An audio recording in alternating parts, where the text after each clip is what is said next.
apa kami yang ada Tuhan, biarlah itu diperkenankan oleh Engkau Tuhan. Itulah persembahan kami di hadapan-Mu Tuhan. Kami mau sehidangan bersama dengan Engkau Tuhan, lewat tubuh dan darah-Mu Tuhan, lewat perjamuan kudus Tuhan. Layakkan kami untuk masuk dalam Roh Kudus-Mu Tuhan. Layakkan kami untuk masuk di dalam hati-Mu Tuhan, mengenal setiap tubuh dan darah-Mu Tuhan. Terima kasih Bapa, kami sambut berkat-Mu di dalam nama Yesus. Haleluya. Amin.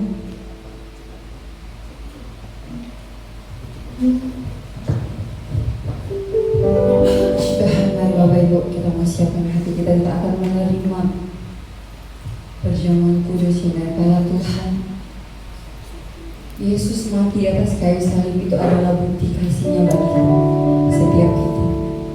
Dan kita mau bersyukur kepada Tuhan bagi kami.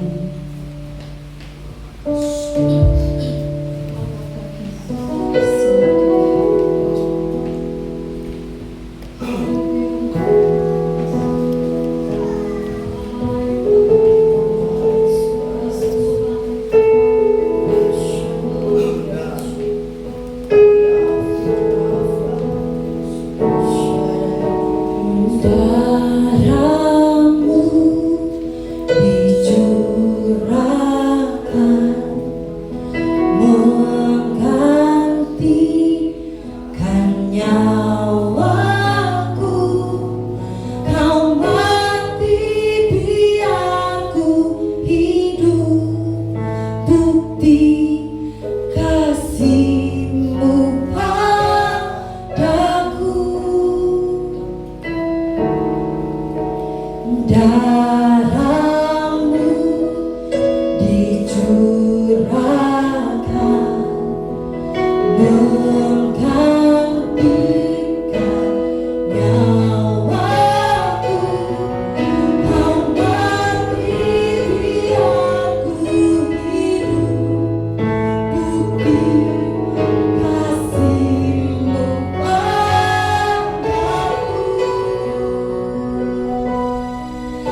sebagai bukti kasih-Mu yang besar bagi kami. Dan di hari ini Engkau membuktikan bahwa kami yang telah mati bagi dosa, Engkau telah bangkitkan, sehingga setiap kami telah diluputkan dari maut dan kami memperoleh hidup yang kekal. Kami dipindahkan dari maut ke dalam hidup yang kekal. Setiap kami yang percaya dalam Kristus kami memperoleh kebangkitan itu. Kami dapat bangkit dan mengalahkan setiap dosa. Kami bebas dari segala tekanan, kami bebas dari segala ikatan. Dan hari ini Tuhan Yesus, kami merayakan, kami memperingati bahwa Engkau sudah selesai 2000 tahun yang lalu. Dan biarlah kuasa itu, kuasa kematian, kuasa kebangkitan itu ada dalam setiap pribadi kami. Kuduskan kami pagi hari ini, layakkan kami pagi hari ini untuk menerima tubuh dan darah-Mu sebagai simbol akan pengorbanan yang sempurna, sebagai simbol akan tubuh dan darah-Mu yang kudus. Biarlah siang hari ini kami boleh menerima itu dengan iman, supaya di dalamnya kami memperoleh kuasa kematian dan kebangkitan yang membawa kami kepada kehidupan yang kekal. Kuduskan kami Bapa di surga, di dalam nama Tuhan Yesus Kristus. Kami siap menerima tubuh dan darah. Haleluya, amin. Silakan duduk Bapak Ibu. Ada satu firman Tuhan Bapak Ibu yang saya ingin bacakan kepada kita. Dan minta kesediaan Ibu Gembala untuk membagikan perjamuan kepada jemaat-jemaat.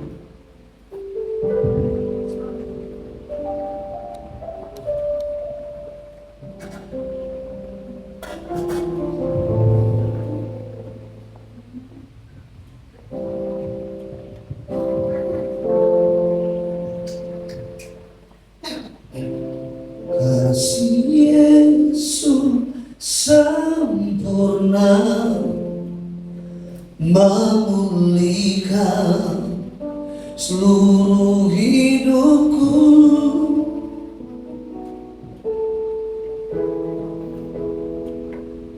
Kasih Yesus sempurna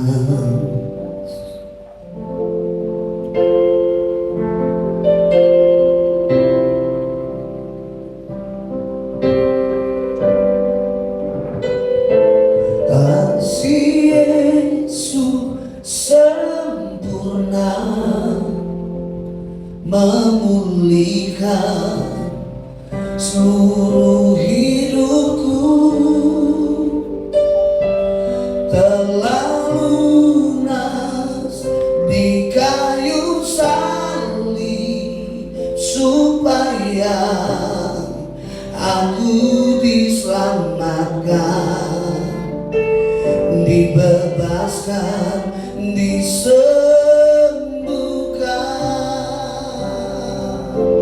kasih Yesus sempurna memulihkan seluruh hidupku. Telah lunas di kayu salib supaya aku diselamatkan,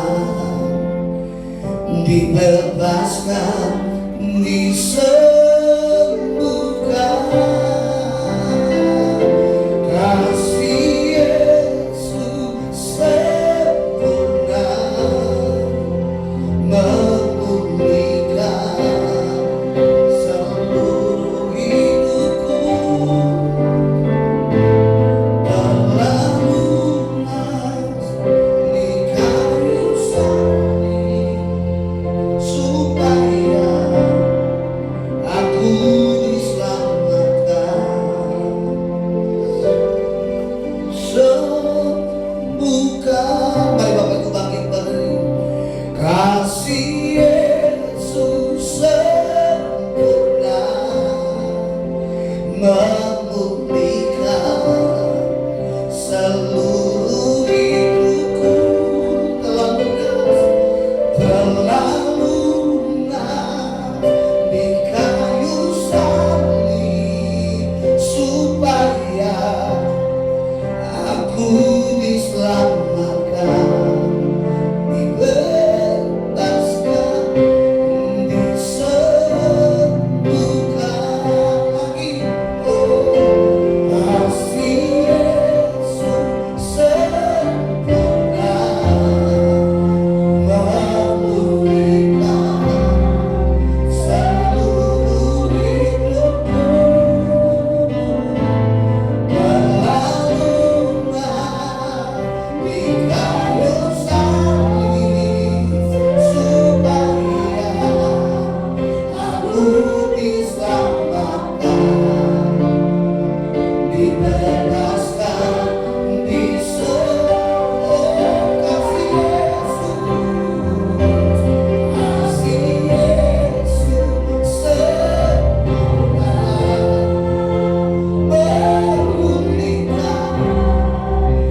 dibebaskan, disembuhkan.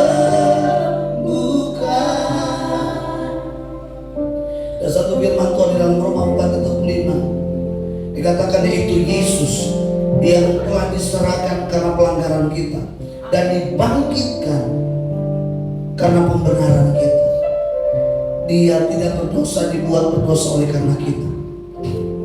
Dia tidak sakit dibuat oleh karena kita, supaya kita yang sakit disembuhkan. Kita yang berdosa disucikan oleh darah. Bapak Ibu bisa membayangkan, merenungkan betapa dosa yang menyakitkan hati. Tetapi Allah yang tidak tersakiti oleh perbuatan kita. Galatia 3 ayat 13-14, dia terkutuk oleh karena pelanggaran kita. Dia lakukan semua itu supaya berkat-berkat Allah yang turun kepada Abraham itu juga mengalir kepada setiap pribadi kita. Yakini dan percaya bahwa siang hari ini saudara berdiri di hadirat Tuhan dengan memegang roti, bahkan cawan yang kita akan lakukan hari ini. Percaya bahwa Kristus adalah hidup kita. Dan setiap kita yang mengambil bagian hari ini, kuasa kematian dan kebangkitan itu terjadi dalam setiap pribadi kita. Kalau Yesus mati untuk mengalahkan dosa, maka kita yang ada dalam Kristus dimampukan untuk mengalahkan setiap dosa-dosa dalam hidup kita, sehingga kita bangkit dan hidup dalam kehidupan yang baru, hidup dalam pola kerajaan Allah. Mari angkat roti di tangan kanan kita.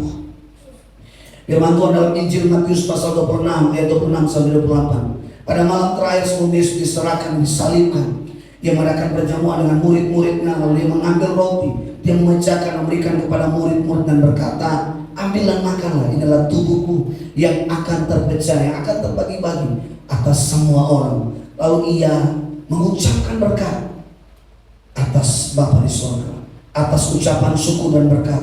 Siang hari ini mari pecahkan roti ini dengan iman, dan kita makan roti ini dengan iman di dalam nama Tuhan Yesus Kristus.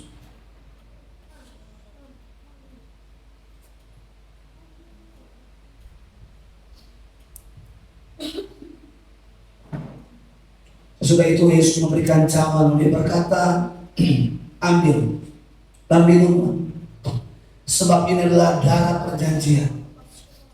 Dia akan tertumpah, dia akan mengalir, menyucikan, menguduskan atas semua dosa pelanggaran kita. Dan Tuhan Yesus berkata, setiap kali kamu melakukan ini, kamu ingat akan aku, dan kamu akan memberitakan perbuatan-perbuatan yang aku lakukan, supaya setiap dunia ini diselamatkan, percaya menjadi murid Kristus. Lalu ia menengadah ke langit dan mengucapkan syukur berkat kepada Bapa di surga atas iman kita kepada Yesus Kristus. Mari kita terima cawan, kita minum cawan ini dengan ucapan syukur dan iman di dalam nama Tuhan Yesus Kristus.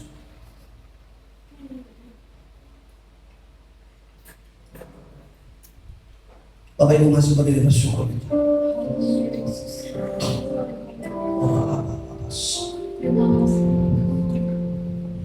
Kasih Yesus sempurna memulihkan seluruh hidupku, telah lunas di kayu salib, supaya aku diselamatkan, dibebaskan, disembuhkan. Kasih Yesus sempurna memulihkan seluruh hidupku, telah lunas di kayu salib, supaya aku diselamatkan, dibebaskan,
sudah disembuhkan dengan darah-Mu Tuhan. Syukur, terima kasih Tuhan.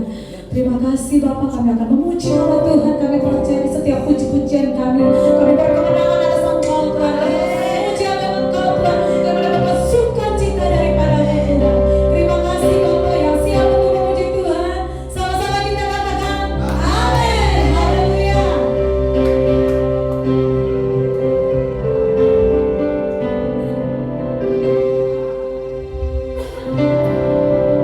Yang percaya hari ini Tuhan telah bangkit, mari kita lambaikan tangan. Percaya bahwa segala kutuk dosa kita dia telah tebus di mana? Di kayu salib, hanya untuk kita semua. Amin. Mari pagi hari ini kita mau berglori untuk Tuhan.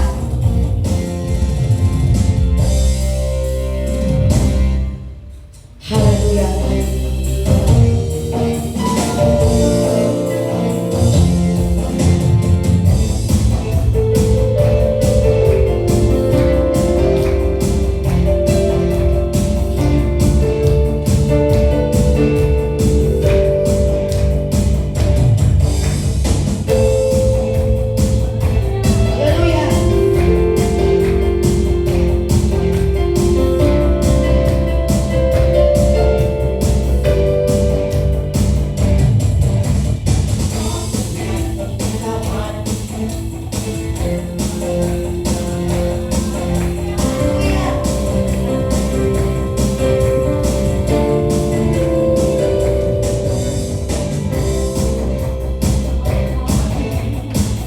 Kuasanya mengalir, melawan setiap hati kami. Ya, Roh-Mu membebaskan, Roh-Mu membangkitkan, kebesaran-Mu dinyatakan. Diselamatkan, diselamatkan untuk penyembah kerajaanmu di dunia. Di hadapan tatamu seluruh jiwa menyatu. Pujian senada dengan surga. Kami datang bersatu, sembah puji nama-Mu. Semesta bersuka, senada dengan surga. Berikan kemuliaan bagi Tuhan pagi hari ini. Haleluya. Tuhan Yesus melawat setiap hati kami. Haleluya. Hanya Engkau hadir, kuasanya mengalir, melawat setiap hati kami. Roh-Mu membangkitkan, amin. Roh-Mu membangkitkan, kebesaran-Mu dinyatakan. Diselamatkan, diselamatkan untuk penyembah. Datanglah kerajaan-Mu di dunia. Kami datang, amin. Ya,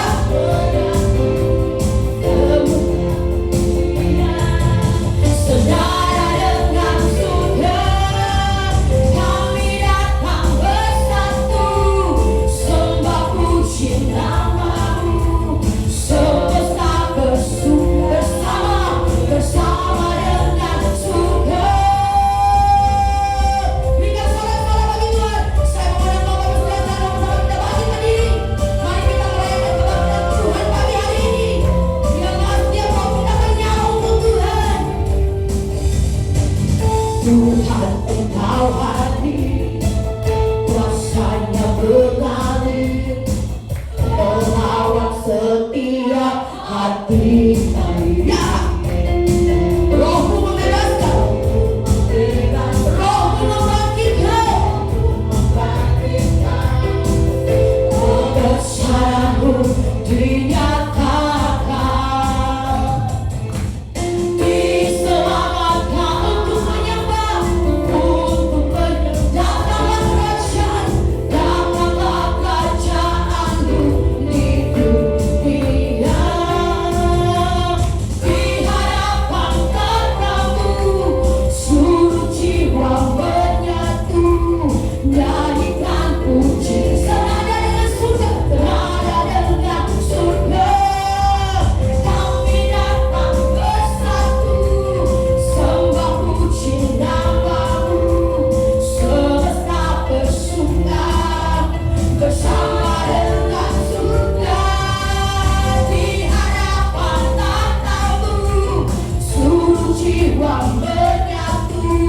nyanyikan pujian senada dengan surga. Kami datang bersatu, sembah puji namamu.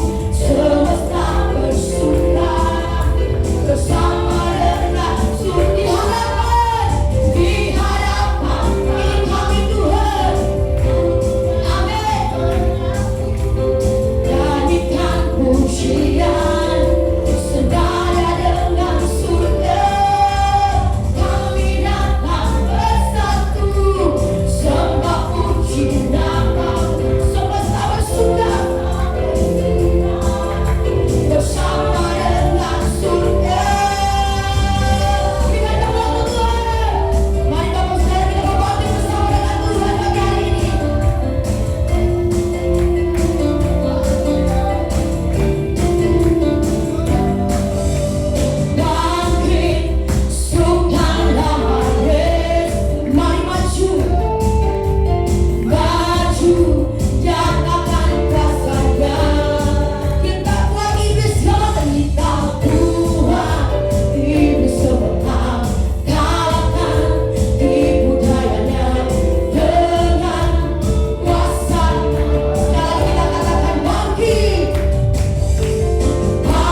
Di dalam Lukas 24 ayat 6.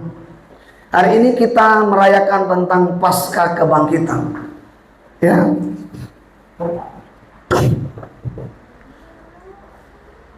Bukan firman Tuhan. Lukas pasal 24 ayat 6. Oke. Ini ayatnya tentang kebangkitan. Jadi kita buka dulu ini.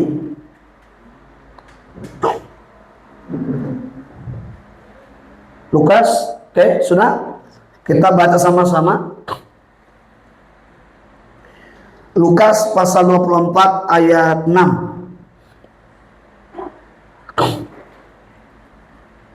Oke, Bapak Ibu bisa lihat di slide. Kita baca sama-sama. Hitungan 1 sampai 3. 1, 2, 3. Ulang. 1, 2, 3. Ia tidak ada di sini. Ia telah bangkit. Ingatlah apa yang dikatakannya kepada kamu ketika ia masih ada. Jadi bohong semua kalau hari ini banyak sekali para mu'alaf yang sedang menyerang iman Kristen. Bahkan ada penyesatan dalam Kristen mengatakan bahwa Yesus tidak disalibkan, bahkan tidak ada kebangkitan. Maka saudara hari ini mendengar dari sumber yang langsung, yaitu Alkitab adalah firman Allah sendiri, yang Allah firmankan, yang Allah hembuskan kepada setiap rasul-rasul, dan malaikat bilang hari ini Yesus tidak ada lagi di mana? Di kubur. Di mana Yesus? Karena dia sudah apa? Sudah bangkit. Kenapa? Banyak orang mempertanyakan kenapa Allah harus mati. Tetapi Yesus membuktikan bahwa dia bukan manusia biasa, tapi dia Allah. Itu sebabnya kalau dia mati, bukan Allahnya yang mati, tapi kemanusiaan yang sempurna mati. Dan hari ketiga hari ini dia bangkit. Dia membuktikan bahwa dia Allah yang dapat mengalahkan yang namanya maut. Makanya kalau saudara yang sudah percaya jadi orang Kristen, ya, saya ulangi sekali lagi bahwa setiap kita sebagai orang Kristen, apa sebetulnya menjadi alasan Bapak Ibu beribadah? Karena banyak orang bilang, ya saya ibadah supaya rumah tangga saya diberkati, saya ibadah supaya usaha saya diberkati, saya ibadah supaya hidup saya kudus, saya beribadah supaya hidup saya lebih baik. Pertanyaan saya hari ini, orang yang beribadah, apakah hidupnya diberkati? Apakah hidupnya bahagia? Saudara harus bedakan, orang yang beribadah di dalam Tuhan hidupnya beda.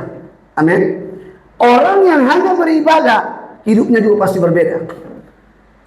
Dia ibadah pulang tetap sama. Tapi kalau orang yang sudah di dalam Tuhan dan dia beribadah, pasti dia pulang hari Minggu hidupnya berbeda. Amin. Selalu strong, selalu kuat, ya. Makanya Bapak Ibu, setiap Paskah yang kita rayakan, saya tadi coba buat status. Ya, hari ini setiap pantai itu penuh dengan manusia-manusia. Ya, karena orang merayakan Paskah di pantai. Saya cuma ingat yang merayakan di pantai, ingat dua hal. Kalau bukan buaya, gempa bumi. Terkadang Bapak Ibu saya diingatkan Tuhan. Ya, karena kalau saudara merayakan Paskah di gempa, terus goncangan kayak kemarin, saudara melari kemana? Apalagi yang merayakan di Batu Angus, itu batu-batu semua itu banyak apa? Benda-benda tajam. Jadi kita perlu berdoa, ya. Makanya saya bilang sama istri saya, sama Ibu Gembala, kita habis kebangkitan, Paskah kebangkitan kita kemana? Istirahat dulu. Senin baru kita jalan-jalan Paskah, ya. Karena kalau hari ini saudara pergi, kita sewa kolam, rugi dong. Jadi kita harus berenang dari pagi sampai malam. Bila perlu kolam berenang bawa pulang ke rumah. Itu sebabnya Bapak Ibu hari ini yang saya mau sharingkan adalah, temanya adalah Bapak Ibu baca bersama-sama, menjadi serupa dalam kuasa apa? Kebangkitannya. Ya. Karena kalau saudara cuma bilang, oh Yesus sudah bangkit. Betul, Yesus sudah bangkit. Tapi apa dampak kebangkitan Kristus dalam hidup orang percaya? Karena terlalu banyak orang Kristen kalau saya temukan, Pak Gembala, ada pendeta nubuatkan, tahun ini kita akan ngalamin Krismon. Tahun ini, yang bikin Krismon itu siapa? Manusia. Kenapa? Karena Alkitab bilang akan datang satu orang yang ingin menjadi sama seperti Yesus. Namanya siapa? Antikris. Itu sebabnya dia akan mengendalikan manusia dengan satu namanya aplikasi. Saudara, dulu kita masih punya handphone Mito, Nexian. Siapa yang pernah beli Motorola? Siapa yang pernah beli Flexi, Asia? Saya sudah beli semua handphone. Ini handphone ini biar ditabrak kontainer pun tidak akan pecah. Ya, dulu sebelum ada Nexian, Bapak Ibu, kita kalau telepon, kita ke wartel, betul? Tiba-tiba aplikasi dibuat dalam handphone. Orang sudah tidak kemana, ke wartel. Saya dulu di Jakarta masih ingat telepon kota, kasih masuk koin. Semasuk koin, halo sayang kita ketemu hari Minggu. Koin sudah. Yang angkat ternyata mamanya.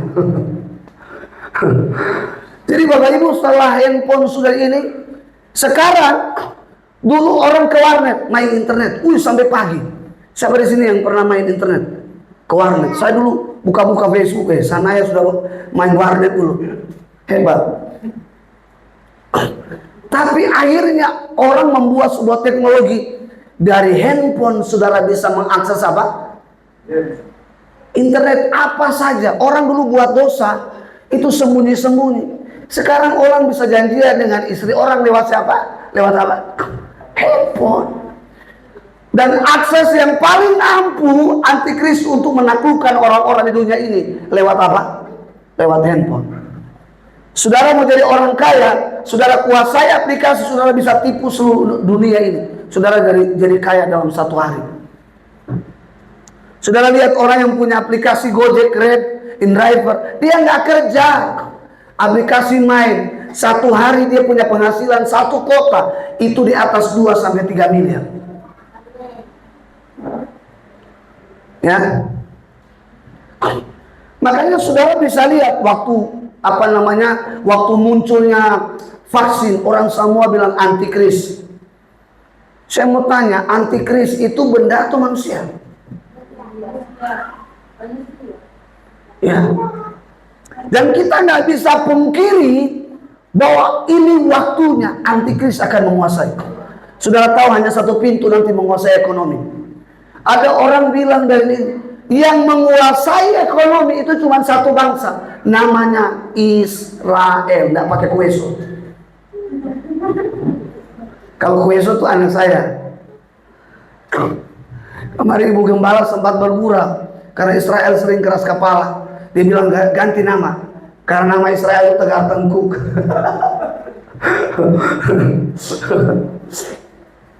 Jadi saudara, orang Israel itu pintar IT, sesuai namanya.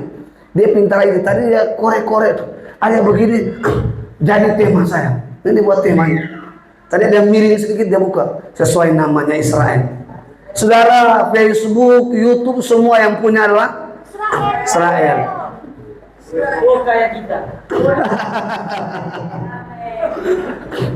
Saudara, semua yang akan mengendalikan kekuatan nanti cuma satu bangsa, namanya apa? Israel. Mesias palsu antikris itu bukan dari negara lain, tidak ada lain dari negara apa? Israel. Ya. Nah, itu sebabnya hari ini kita merayakan tentang kuasa, tentang kebangkitan. Nah, di pihak kita dampak daripada kuasa kebangkitan kita harus alami. Nah, kita baca dulu ayat ini sama-sama. 1, 2, 3. Yang menghendaki ia mengenal dia dan kuasa kebangkitannya dan persekutuan dalam penderitaannya, di mana aku menjadi serupa dengan dia dalam apa? Saudara, apapun yang orang hari ini katakan tidak akan terbantahkan bahwa yang mati itu adalah kemanusiaannya. Makanya kalau orang mempelajari Allah ini pakai rasionya dia, maka dia akan bertanya-tanya, kenapa Allah kok mati? Saudara, kenapa kok Allah jadi manusia? Alasan saya cuma satu. Firman Tuhan bilang, supaya Allah mengembalikan pengenalan manusia yang sudah hilang akan Allah. Saudara lihat, iblis punya kelicikan untuk membuat manusia tidak mengenal Allahnya. Saudara coba lihat anak-anak. Orang kalau dikuasai dalam dosa, dia lupa akan segala budi orang tuanya. Saudara, orang tua mau bilang apapun, dia tidak akan hiraukan. Kenapa? Dia bukan dikuasai oleh alkohol, dikuasai oleh dosa. Orang kalau dikuasai alkohol, hanya beberapa jam hilang. Tapi kalau orang diikat oleh dosa, dikuasai oleh dosa, kita bilang selama-lamanya dia akan terikat. Orang kalau dia terikat dengan dosa kemabukan, itu sulit dilepas.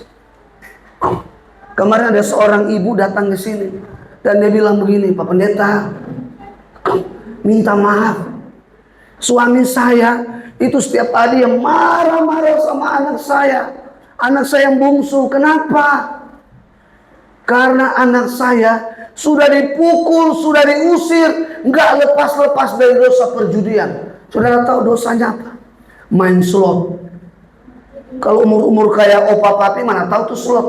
Opa cuma tahu slot rumah. Slot itu judi online.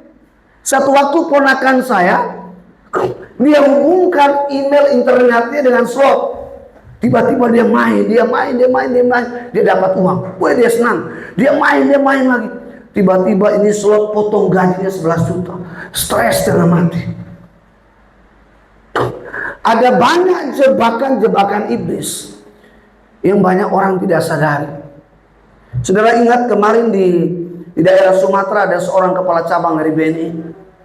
Dia menggelapkan uang gereja Katolik berapa miliar? Berapa? 28, berapa? Sudah lihat, dan banyak orang trauma bahwa ternyata tidak aman lagi ke depan untuk saudara bisa menabung ke bank. Saudara masih ingat dulu satu bank namanya Bank Senturi? Itu banyak sekali orang-orang Kristen uangnya dihabisin. Siapa yang bermain kalau bukan para pembesar-pembesar? Tidak mungkin. Sampai hari ini kasusnya itu senyap. Paulus adalah seorang yang sangat brutal, seorang penganiaya jemaat, seorang yang pintar beragama, orang yang hidup secara agamawi. Belum tentu dia punya gaya hidup atau pola hidup seperti Tuhan Yesus.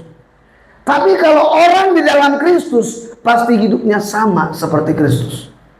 Itu sebabnya Paulus bilang, yang aku inginkan, yang saya rindukan, mengenal Yesus dan kuasa kebangkitannya. Saudara boleh temukan ada begitu banyak kitab di dalam dunia ini, agama-agama yang mengajarkan tentang ketuhanan. Semua agama mengajarkan berpusat kepada diri kita, selalu berupaya ke atas. Tapi dalam kekristenan dari atas ke bawah, dari Tuhan kepada manusia. Artinya apa? Allah tahu bahwa ketika manusia dalam dosa, manusia tidak punya daya untuk bisa menyelamatkan dirinya. Saudara lihat ketika orang ditawan, apakah dia punya daya untuk bisa menyelamatkan diri? Yang bisa menyelamatkan adalah orang yang di luar yang bisa menyelamatkan dia. Selama orang itu dalam kekuasaan seseorang, dia tidak akan bebas. Demikian dosa menawan manusia. Sehingga Alkitab bilang kita terjual di bawah kuasa dosa. Sulit. Ya. Sulit, saudara, orang melepaskan dari kebiasaan yang buruk. Saudara perhatikan baik. Saya membuat sebuah grafik bahwa banyak sekali orang Kristen hanya memahami Yesus. Ya, saudara harus tahu siapa Yesus itu. Bahkan sebelum alam semesta ini Alkitab sudah bilang, dia tampil sebagai firman atau logos. Firman itu adalah pribadi Allah itu sendiri. Banyak sekali orang Kristen pahamnya kabur tentang Allah Tritunggal. Bahwa ternyata orang Kristen itu punya Tuhan tiga. Kita punya Allah tiga. Tidak ada di dalam konsep orang Kristen maupun orang Yahudi. Allah kita itu hanya satu. Kalau agama lain, agama itu nama. Tapi dalam iman Kristen, Allah bukan bicara nama atau pribadi. Tapi Allah bicara tentang keilahiannya, Allah bicara tentang hakikatnya. Tapi pribadi Allah namanya apa? Firman. Dan Allah menjadikan alam semesta, bahkan setiap pribadi kita, dengan apa? Dengan firman. Kita diciptakan dari material debu tanah, tapi dari satu tangan namanya apa? Firman. Dan firman itu hakikatnya adalah Allah. Hakikatnya sama, Bapa hakikatnya sama Allah. Roh Kudus hakikatnya sama adalah Allah. Kalau Allah atau Allah Bapa dia maha hadir, maka Allah firman juga maha hadir. Bahkan saya bilang begini Bapak Ibu, kira-kira Allah tahu nggak pergumulan Bapak Ibu? Hah? Dari mana saudara bilang dia tahu? Dia maha tahu. Yes, Allah bukan hanya tahu, tapi Allah maha tahu. Suami istri, antara suami jatuh dalam dosa, entah selingkuh kah, mencuri kah, menipu. Kira-kira kalau suami menyembunyikan atau istri menyembunyikan, apakah di antara pasangan bisa tahu? Tahu dari mana kalau dia sembunyikan? Hah? Feelingnya. Mungkin saudaranya bisa feeling, tapi tidak membuktikan. Yang bisa melihat itu siapa? Kenapa? Karena dia Allah maha melihat. Saudara, sebelum apa yang terjadi dalam hidup saudara, dia sudah tahu. Gempa kemarin, kira-kira dia tahu nggak? Oh, dia yang goncangkan dia. Orang lagi berak, sayang, gempa bumi. Sudah ada cebok langsung lari. Saudara, terkadang Tuhan ingin goncangkan karena terlalu banyak penghuni manusia, matanya selalu ke bawah bukan ke atas. Lupa Tuhan tidak lihat ke atas, bahwa semua yang terjadi ini semua dalam kendali Tuhan. Ada sebuah cerita di Amerika, ada seorang anak muda. Dia naik mobil dengan teman-temannya. Lalu mamanya mengingatkan, "Nak, berdoa ya supaya engkau selamatkan." Dia taruh telur dengan barang-barang lain dia. Dia bilang, "Sudah, Tuhan sudah tahu." Dia kayak remehkan Tuhan. Dia pandang enteng Tuhan. Dia lewat di sebuah jalan, ditabrak mobil besar. Orang yang tadi remehkan mati. Tahu enggak? Telur pakaiannya yang ada di bagasi tidak ada satupun yang rusak. Tapi orang yang tadi meremehkan mati dalam waktu seketika.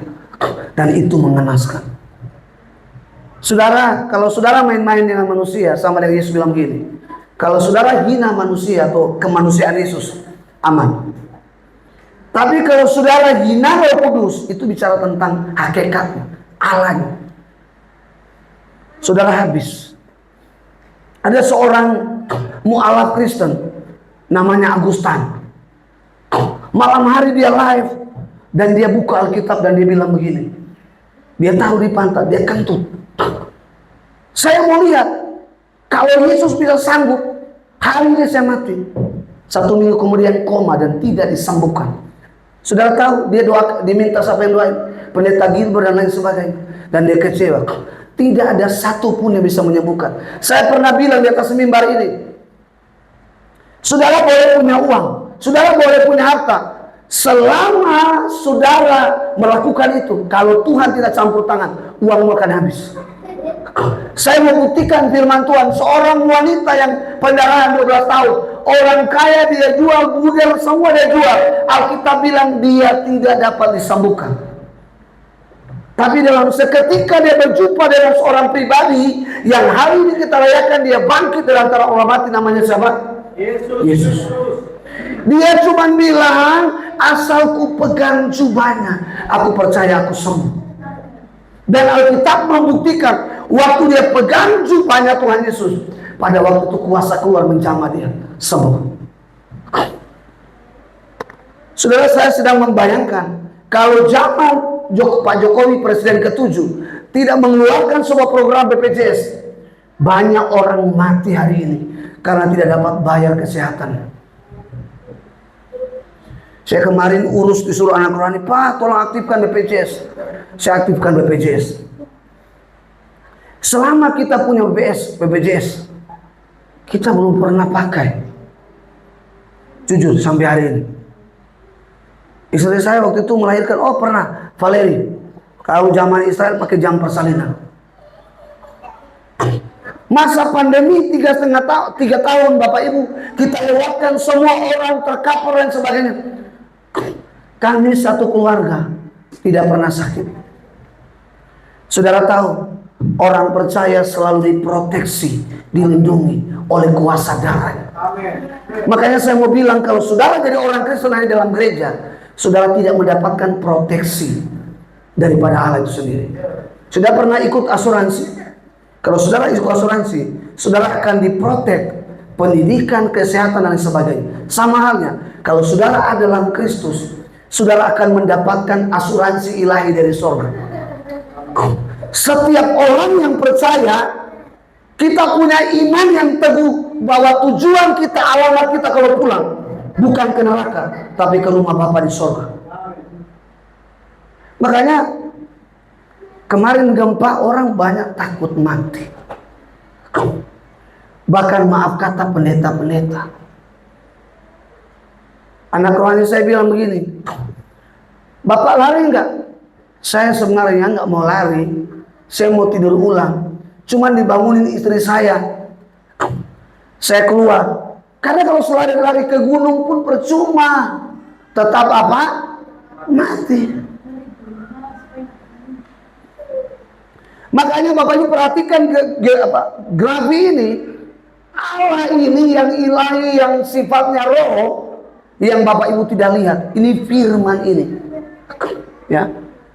Gini, satu kali Nikodemus bilang begini, bagaimana saya yang sudah besar dilahirkan kembali dan bisa melihat Allah dan kerajaan? Karena Nikodemus belum mengalami ini. Saudara ini setiap hari ibadah, doa di rumah Tuhan, berkati usaha saya. Tapi saudara kan nggak lihat Tuhan hadir. Saudara nggak lihat fisiknya dia hadir. Betul? Lalu saudara yakin dari mana? Ya, itu sebabnya di sini dia menjelma, dia berinkarnasi menjadi sama seperti kita. Dia lapar, dia nangis, sama. Tapi bedanya kemanusiaan Kristus, Yesus dengan kemanusiaan kita apa? Kita berdosa, kalau dia tidak berdosa. Itu sebabnya tidak ada pengorbanan penebusan yang lain. Karena Alkitab bilang dalam Roma 3:23, semua orang telah berbuat. Tidak ada persembahan manusia yang dapat menggantikan manusia yang telah jatuh dalam dosa. Yang bisa menggantikan, yang bisa menebus, yang bisa membayar adalah Allah itu sendiri. Amin. Makanya orang murid-murid Tuhan Yesus baru tahu apa yang Yesus sampaikan selama ia di bumi, ternyata itu betul. Aku akan mati, tapi aku akan bangkit pada hari yang ketiga. Makanya firman Tuhan dalam Injil Yohanes bilang begini, orang yang percaya sekalipun dia sudah mati, dia akan hidup.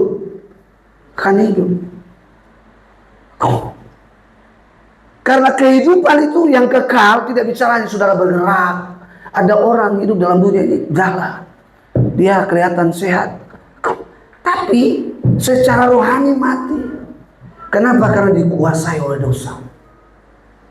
Saudara, kalau pergi di Capil, saudara coba cek berapa banyak orang Kristen mengakhiri pernikahan. Sangat banyak. Dan semua yang terjadi itu melambangkan bahwa dosa itu membuat manusia terpisah dari Allah. Maka hari ini kita yang sudah percaya kepada Yesus Kristus sebagai Tuhan, kita ada di dalam Dia. Kalau saudara, anggaplah ini botol ini Tuhan Yesus. Ya toh? Seandainya air ini kita, kira-kira saudara membayangkan kalau air tanpa botol apa yang terjadi? Tumpah. Apalagi? Saudara akan mengalami kekeringan karena tidak ada yang bisa melindungi saudara. Betul? Coba saudara bayangkan, ketika saudara di luar Kristus, saudara punya uang berapapun, rasanya tidak punya uang. Betul? Saudara rasai. Saya pernah sharing dengan orang yang punya uang penghasilan 1 bulan bisa 40-20. Lalu dia bilang begini, Pak Gembala, sampai hari ini saya nggak paham. Saya terima gaji 40 juta, 20 juta, 10 juta, tapi tidak ada yang saya pernah beli. Kenapa? Karena dia hidup di luar Kristus. Saudara tidak punya hikmat untuk bisa mengelola. Betul? Tapi kalau saudara dalam Kristus, yang melindungi, yang memberikan hikmat untuk saudara mengelola siapa? Kristus. Saudara pernah nggak membayangkan rumah tanggamu sudah ada di ambang pintu perceraian, tapi tiba-tiba ada kekuatan dan hikmat Tuhan memberikan sehingga saudara tetap sampai hari ini setia sebagai suami istri. Kenapa? Coba saudara renungkan, kalau saudara di luar Yesus, saudara binasa. Kalau saudara di dalam Kristus, saudara yang melindungi. Saudara, satu waktu ada seorang bapak, dia sakti sekali ilmunya. Lalu dia kirim salam kepada kakak saya, tolong beritahu Demele, pilih dia ikut Tuhan sungguh-sungguh atau dia meyakini apa yang saya sembah. Saya tidak sama sekali takut. Saya kirim salam balik. Saya bilang tolong sampaikan ke dia, kalau setannya dia lebih kuat, saya akan ikut dia. Tapi kalau seandainya Tuhanku lebih kuat, apa yang harus dilakukan? Dia buat janji sama saya, dia akan terima Yesus. Tidak lama, 1 bulan kemudian badannya habis. Dia berobat ke Bali, dia berobat ke Halmahera. Tahu nggak ini dukun bilang apa? Pak, ini orang, dia bawa foto saya, dia santet foto saya. Dia mantra, dia baca. Itu dukun katanya terlempar berdarah mulutnya. Ini cerita dari orang. Saudara tahu dukun itu bilang begini, Pak, cuma satu-satunya cara, Bapak harus minta maaf dengan orang ini. Ini pendeta ini ilmunya sakti. Saudara ingat ada satu kebenaran dalam kitab Efesus, bahwa ketika saudara ada di dalam Kristus, Allah itu menjadi perisai. Saudara tahu perisai? Pelindung. Tentara itu biasa. Alkitab bilang bukan hanya itu, saudara diberikan ketopeng, ada pelindung kepala. Kenapa kepala itu harus dikasih helm? Supaya kalau saudara jatuh, ini tergores, kalau ini pecah, innalillahi. Banyak sekali orang anggap remeh dengan soal helm. Ya, kemarin di Tinombala ada seorang cewek lari-lari, ditabrak. Lehernya sama badannya terpisah, putus kepalanya. Saudara lihat Alkitab bilang maut itu hanya selangkah. Saudara, waktu saya belajar untuk mengenal siapa Yesus, karena terlalu banyak ayat-ayat suci yang mendoktrin otak saya. 4 tahun saya baru mengenal siapa pribadi Yesus. Karena dia datang menjumpai saya di kamar. Kenapa? Itu sebabnya di dalam Yohanes 14 ayat 6 dia berkata kepada mereka, murid-murid Tuhan Yesus, "Akulah jalan, kebenaran, dan hidup. Tidak ada seorang pun yang datang kepada Bapa kalau tidak melalui siapa?" Iya. Password, kunci untuk membuka kerajaan Allah itu cuma satu, namanya Yesus. Kalau saudara imani itu, saudara akan memiliki kunci ini.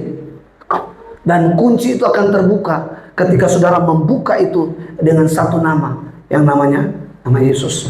Bahkan ayat ini bilang, nama yang diberikan oleh Bapa itu nama yang sangat berkuasa. Mungkin nama Demeleng dipanggil banyak nada. Ada yang panggil Demeleng, saya itu militer. Mungkin istri saya panggil saya Demeleng, atau orang Jawa. Sekeras, selembut apapun, tidak memiliki apa? Kuasa. Mungkin manusia hanya memiliki pengaruh, tapi tidak memiliki apa? Kuasa. Tapi Yesus namanya yang berkuasa. Makanya ketika orang kemarin gempa bilang begini, "Tuhan Yesus tolong."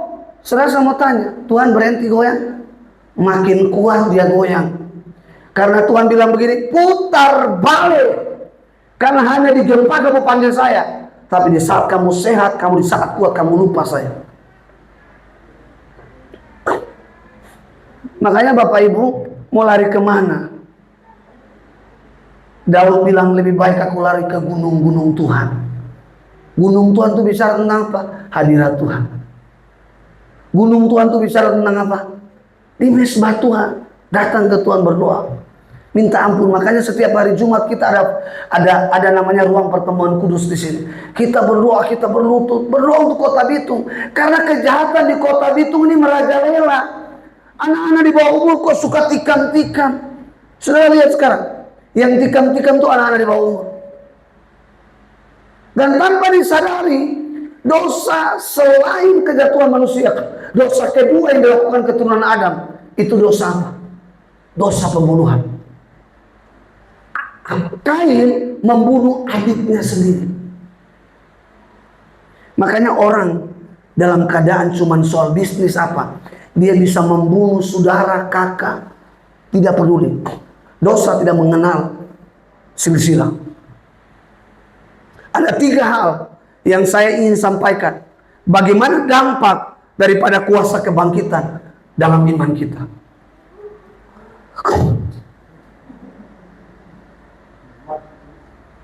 Ya, yang pertama adalah apa? Kita dibangkitkan untuk apa? Kembali kepada kemuliaan Bapa. Apa itu maksudnya? Kembali kepada pola kerajaan Allah, kembali kepada rancangan Allah. Di mana tertulis Kejadian pasal 1 ayat 26, 27, 28. Saudara dan saya diciptakan segambar, semodel, secitra, sepola dengan siapa? Dengan Allah. Kenapa Allah melakukan itu? Allah merancang itu supaya setiap kita hidup serupa dengan Dia. Makanya kalau saudara orang Kristen, saya terkadang sedih sekali Bapak Ibu. Masuk gereja, ibadah, tapi hutang di mana-mana nggak dibayar. Sedih itu. Terkadang kita sebagai hamba Tuhan ini serba dilema. Kita mau bilang, nanti dibilang katanya terlalu campur. Tugas gembala memang suka campuri jemaat. Karena meluruskan jemaat, supaya jemaat itu hidup benar. Saudara nggak perlu khotbah, saudara nggak perlu pakai jas, pakai baju pendeta. Karaktermu menjadi baju ilahi. Saudara baru jalan aja, orang dari jauh bilang gini, "Ini nih Bapak ini, kalau datang di rumah saya senang Bapak ini. Bapak ini kalau datang suka cerita firman, suka membangkitkan. Bapak ini kalau datang suka jelekan orang, suka busukin orang." Makanya dulu orang tua bilang begini ke anak, "Kenapa kan anak ini rajin ibadah? Mana gaya hidup sama dengan setan." Setelah kita pikir-pikir, ada betul juga. Coba lihat ya, orang korupsi, orang selingkuh, yang dituduh siapa? Setan. Saya mau tanya, apakah setan itu doyan selingkuh? Hah? Waktu orang selingkuh, dia bagi-bagi nggak sama setan? Waktu dia korupsi, dia bagi-bagi nggak sama setan? Tapi giliran dia korupsi, dia bilang ini gara-gara karena setan. Setan bilang begini, saya setan, tapi kamu lebih setan dari saya. Ya kan? Setan itu penipu, tapi seringkali yang menipu manusia yang dituduh siapa? Setan. Setan bilang begini, kita setan barangkali lebih setan dari kita. Makanya Bapak Ibu, kuasa kebangkitan itu, Kristus yang sudah ada dalam kita, dia sudah bangkit. Kuasa itu harus membangkitkan, harus mengingat bahwa Allah telah merancangkan hidup kita, tidak akan pernah binasa dan tidak pernah gagal. Yang gagal itu adalah siapa? Manusia sendiri. Makanya Yeremia dan Daniel, mereka ada di pembuangan. Dia bilang gini, semua yang ada dalam hidup kamu itu adalah rancanganku. Dan rancanganku tidak mendatangkan celaka, tapi rancangan memberikan masa depan penuh harapan. Kenapa dari sekian banyak orang hanya Daniel, Sadrak, Mesak, Abednego yang lain? Karena banyak orang memilih hidup menurut kehendaknya sendiri. Tapi kalau orang menyadari bahwa kebangkitan Kristus salah satu bukan selain menebus, memindahkan saudara, tapi mengembalikan kita kepada rancangan Allah. Makanya saudara, dibilang begini, saya satu kali ipar saya bilang begini, saya ini malas ibadah, kalian tuh rajin ibadah, tapi hidup saya tidak fitnah, tidak gosip orang. Tapi kalian ini ibadah, beritakan firman, kok hidup kalian lebih parah. Makanya saya bedakan waktu ada burung-burung di sini. Ini setelah saya khotbah tentang burung-burung sudah bertobat. Dia sudah pernah berak-berak di sini lagi. Bapak Ibu tahu lah, ini yang bolong-bolong ini di atas ini, dia buat sarang. Dia berak di sini, dia berak di sana. Saya dapat hikmat, orang yang suka masuk gereja belum tentu hidupnya sama seperti Bapa kita di surga. Tapi kalau orang di dalam Kristus, hidupnya pasti sama dengan Bapa di surga. Kenapa? Karena kalau kita di dalam Dia, hidup kita adalah memanifestasikan, menyatakan hidup kita seperti Bapa kita di surga. Kalau Bapa kita suka mengasihi, anak-anak juga doyan apa? Mengasihi. Ya. Kalau Bapa itu suka memberi, maka anak-anak juga suka apa? Memberi. Mari kita lihat ayat ini. Baca sama-sama 1, 2, 3. Dengan demikian kita telah apa? Bersama-sama dengan Dia oleh baptisan dalam kematian, supaya sama seperti Kristus telah dibangkitkan dari antara orang mati oleh kemuliaan Bapa, demikian juga kita telah akan hidup dalam hidup yang baru. Ayat selanjutnya, sebab jika kita telah mati,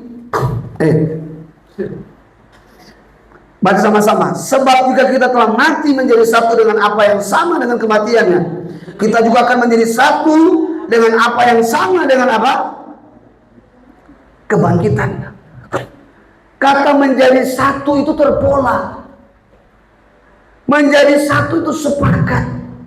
Makanya dalam rumah tangga, kalau istri setia beribadah melayani, suami harus sepakat. Sebaliknya, karena kalau saudara nggak sepakat, suami dikuasai setan, istri dikuasai Tuhan. Dua pola hidup yang berbeda, maka rumah tangga akan terus perang. Jangankan Israel dengan Palestina perang, rumah tangga akan terus perang. Kenapa? Karena dua pola yang saudara hidupi. Makanya Yosua, bukan Yosua salah ya, Yosua dalam Alkitab, dia bilang, hari ini aku katakan kepada bangsa Israel, sekalipun bangsa Israel tidak beribadah, saya dan seisi rumah akan beribadah kepada Tuhan. Itu perkataan orang di dalam Kristus. Tidak akan terpengaruh. Makanya saya lihat, terkadang kalau kursi kosong, anak saya tanya begini, ayah, kalau kursi kosong, Siapa yang mendudukinya? Bapak Ibu kalau punya anak bertanya begitu, apa yang Bapak Ibu jawab? Alkitab bilang, selain Tuhan hadir, setiap kursi-kursi yang kosong adalah yang menduduki adalah malaikat. Kenapa? Karena malaikat datang itu melayani kita. Atas perintah siapa? Perintah Tuhan. Makanya saudara, ketika saudara berdoa di kamar, selain Tuhan hadir, Alkitab bilang kalau malaikat hadir, bukan 1-2 orang, berlaksa-laksa. Jadi musuh kita 5, malaikat hadir berlaksa-laksa. Ada satu ayat lagi, saya ambil dalam terjemahan masa kini. Saudara baca ayat ini, 2 Korintus 5 ayat 17. Sama-sama 1, 2, 3. Orang yang sudah bersatu dengan Kristus menjadi manusia baru sama sekali. Yang lama sudah tidak lagi, semuanya sudah apa? Menjadi baru. Kalau berubah itu pribadi, ya kan? Yang menjadi baru itu bicara tentang apa? Polanya, ya. Seandainya contoh ya. Yosua ini nakal sekali misalnya, contoh. Ya, contoh. Tiba-tiba Yosua ini bertobat dan dia berubah menjadi orang lebih baik. Itulah yang disebut baru. Lama kemasannya baru. Saudara tahu enggak handphone dulu? Saudara bisa bertanya, ini dari mulai Samsung lama-lama hilang. Kenapa? Karena orang bisa menggantikan saham dan digantikan dengan merek yang lain. Orang bisa beli kalau orang punya uang. Ya. Jadi saudara, kuasa kebangkitan itu mengembalikan kita kepada rancangan Allah. Kenapa saudara hidup bertahun-tahun di orang Kristen, tetapi hidupmu sama? Karena saudara tidak sadar bahwa Yesus sudah selesaikan, Yesus sudah kembalikan kita pada posisi yang Ia telah rancangkan. Tapi manusia paling nyaman dengan pola hidup yang lama. Makanya kita yang sudah dalam Kristus, ayat ini bilang kita menjadi satu dengan Dia. Menjadi satu dengan Dia itu bicara tentang pola. Pola itu akan menghasilkan karakter dan mentalitas kita. Saudara akan lihat ketika saudara diizinkan mengalami badai, saudara lemah, saya mau bilang, saudara bukan menjadi satu dengan Dia. Saudara menjadi satu dengan Dia. Tapi kalau saudara kuat, saya percaya kekuatan ilahi memberikan saudara menjadi orang yang kuat. Yang kedua, kita dibangkitkan untuk apa? Ya, kalau Yesus mati untuk mengalahkan dosa, maka kita yang sudah ada dalam Kristus diberikan kekuatan untuk mengalahkan dosa-dosa supaya kita hidup selama-lamanya untuk Dia. Ada orang, maaf, kalau lagi sehat dunia yang dia inginkan. Saya banyak sekali saya doain orang-orang di rumah sakit. Ketika sudah koma, saya bilang begini, opa, apa yang saya ingin doakan? Dia bilang, Pak Pendeta, supaya saya melayani. Saya lagi membayangkan, bagaimana opa bisa melayani? Nafas tinggal sedikit. Coba saudara opa dikirim ke Siau melayani, ke Tamuna, itu naik gunung. Kalau laut masih rata. Saudara pergi di gunung apa ini, Karangitan sana. Saya yakin dia baru injakan di pelabuhan Siau langsung pulang ke rumah Bapak. Saya terkadang agak rasa lucu, tapi aneh. Waktu dia kuat, kita sadar bahwa semua sumber kekuatan yang kita peroleh nafas itu miliknya siapa? Miliknya Tuhan. Saudara mau ditopang berapa ratus oksigen, kalau Tuhan bilang pulang-pulang. Saudara boleh saja mencari dokter yang paling hebat, ahli apapun, gelar doktor, profesor, kalau Tuhan bilang pulang-pulang. Tapi kalau Tuhan masih punya kesempatan, sekalipun saudara ketemu dokter murni, dokter Budiono, dokter Febi, kalau Tuhan bilang hari ini engkau sembuh, pasti engkau sembuh. Saudara nggak perlu cari Penang, Singapura, Amerika. Saudara cuma cari Yesus, sudah punya iman, saudara sembuh hari itu. Kemarin ada seorang ibu mantan Miss Indonesia, cantik memang. Mungkin karena suntik-suntik tau, disantikan, umur 60 tetap cantik. Tiba-tiba dia telepon saya, Pastor, tolong doakan saya. Suami saya setelah mati, dia tinggalkan banyak hutang. Sekitar berapa? Hampir M-an, tapi saya tidak sebut angkanya. Rumah saya ini 1,5 M. Itu dia tinggalkan hutang. Tapi dia bilang begini, Pak, saya ini sudah oma. Mereka punya vokal namanya Oma-Oma Happy. Bapak Ibu tahu? Tapi dia bilang, pastor, di zaman MBG, bukan ABG ya, MBG, makanan gratis. Tuhan buka peluang buat saya. Untuk saya buka, untuk menjadi yayasan. Saya buka. Dan Tuhan cukupkan. Semua hutang suami saya mulai pelan-pelan. Tuhan mulai bayar sampai hampir lunas. Saya teringat satu ayat firman Tuhan. Kalau kita anak-anaknya dia, Allah tidak akan membiarkan kita dipermalukan. Saya selalu bilang, kalau saudara ada di dalam dia, saudara tidak akan dipermalukan dunia ini. Saudara mungkin ada dalam keluarga ekonomi pas-pasan, itu tidak menjadi sebuah tolak ukur. Tapi kalau saudara kaya, moral rusak, hancurlah kamu. Tapi kalau saudara menjadi orang-orang biasa seperti Lazarus miskin, saudara perempuan satu Marta jadi pelacur, tapi Maria dan Lazarus memilih hidup dalam iman. Sampai satu waktu Lazarus mati, ketemu orang kaya yang pelit, orang kaya masuk neraka. Lazarus duduk di pangkuan Bapa di sorga, dia hidup dalam kerajaan kekal. Orang kaya bilang begini, ada 5 saudara saya yang belum bertobat. Kalau boleh ada kesempatan, saya boleh pulang izin untuk saya beritahu bertobat. Alkitab bilang apa? Orang mati dan orang hidup jaraknya seperti langit dan bumi. Tidak ada hubungan lah. Kadang orang aneh, anaknya sudah mati dibikin rayakan ulang tahun. Waktu dia hidup bukan dirayakan ulang tahun. Ini pengajaran-pengajaran sesat. Makanya kita patahkan di ajaran. Saudara boleh mengenang, tapi saudara nggak perlu merayakan. Karena umurnya dia selesai pada waktu dia mati. Nggak ada lagi perayaan.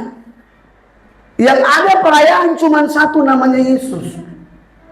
Sampai hari ini orang rayakan. Natal tanggal 25 tetap dirayakan. Kenapa dirayakan?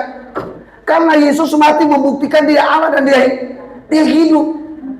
Makanya kalau saudara anak suami mati atau istri mati dan dia hidup, saudara boleh rayakan. Tapi kalau sudah mati, saudara tidak usah rayakan. Saudara sesat itu.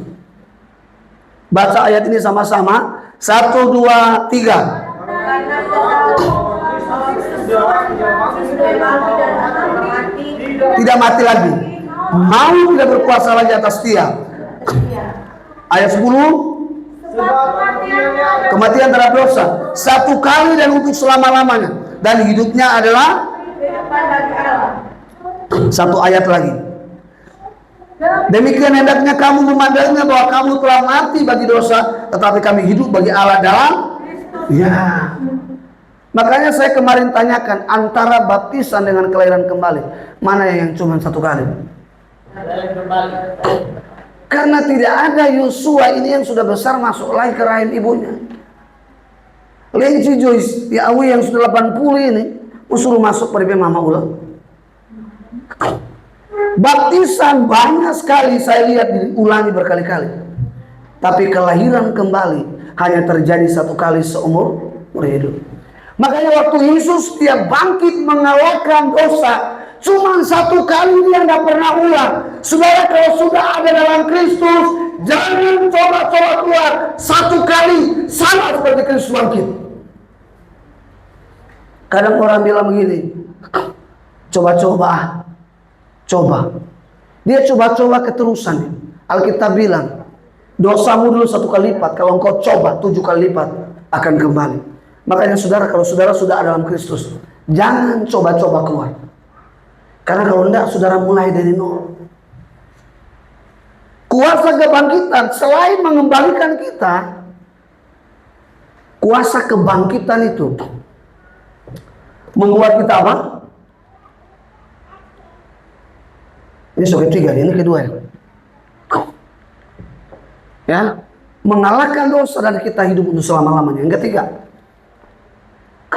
kuasa kebangkitan kita dibangkitkan untuk apa? Dibebaskan dari apa? Hukum Taurat, hidup dalam apa? Ya. Saudara tahu enggak, hukum Taurat itu firman Allah. Tapi waktu manusia jatuh dalam dosa, fungsi hukum Taurat menuntut orang hidup benar. Tapi kasih karunia Allah tidak menuntut orang hidup benar. Tapi kasih karunia Allah wujudnya Yesus. Yesus yang datang kepada manusia. Dan manusia itu dikembalikan. Sehingga dalam ketidakkeberdayaan untuk mereka melakukan hukum Taurat, manusia bisa melakukan hukum Taurat itu. Kenapa? Karena manusia adalah Kristus. Saudara, manusia yang tadinya tidak mencapai sasaran standar Allah sudah bisa mencapai. Makanya waktu Yesus mati, dia bilang begini, Bapa, ke dalam tanganmu aku serahkan nyawa. Saudara, apa yang terjadi? Alkitab bilang gempa bumi terjadi luar biasa. Dan tirai bait Allah itu terbelah menjadi dua. Untuk apa? Tirai bait Allah terbelah menjadi dua. Karena tidak ada pengantara imam lagi untuk saudara datang kepada Bapa. Karena yang menjadi pengantara kita dengan Bapa itu adalah Yesus. Saudara, pada waktu orang hidup dalam dosa, dia diintimidasi. Dia merasa hidup saya tidak benar. Saya mesti kudus.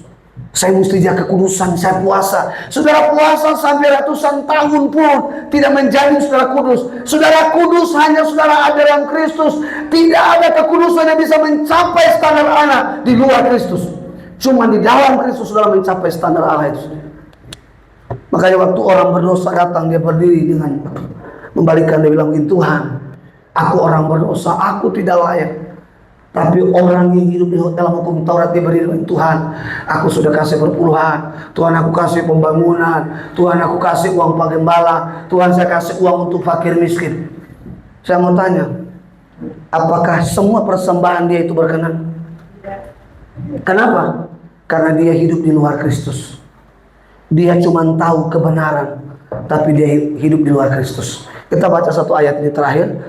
1, 2, 3. Kamu tidak akan dikuasai lagi oleh dosa. Kamu terus apa itu kasih karunia? Pemberian dari siapa? Hah? Oke, kita baca lagi ayat ini. 1, 2, 3. Oke.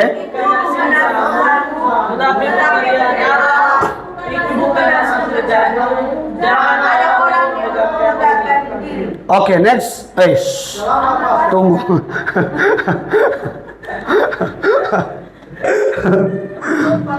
Matanya cepat luar biasa. Artinya apa? Kasih karunia itu adalah pemberian tanpa syarat. Kasih karunia adalah pemberian tanpa ada timbal balik. Yesus tidak akan memberikan sebuah standar. Standarnya cuma dirinya. Makanya Bapak Ibu bangga jadi orang Kristen. Karena jadi orang Kristen tidak sulit. Saudara tidak diwajibkan harus puasa dalam 1 bulan 30 hari. Puasa itu tergantung pribadi. Di Alkitab dicatat, Yesus puasa berapa hari? 40 hari 40. Musa puasa berapa hari? 40 hari 4. Saudara puasa berapa hari? Satu hari tidak makan asam lambung kamu. Karena Tuhan tidak memaksa saudara melakukan nilai agama. Ketika saudara ada dalam Kristus, maka saudara harus lihat ini, bahwa Allah yang mulia datang ke dalam dunia. Dia menyelamatkan kita. Dan akhirnya kita ucapkan sama-sama, Yesus sudah bangkit. Pulang dari tempat ini, saudara punya semangat yang baru. Amin. Saudara pulang dari tempat ini, kalau ada hal-hal yang saudara ingin bereskan, ke istri, ke anak, ke suami, ambil momen hari ini, biar terasa ada kuasa kebangkitan di situ. Mari bangkit berdiri.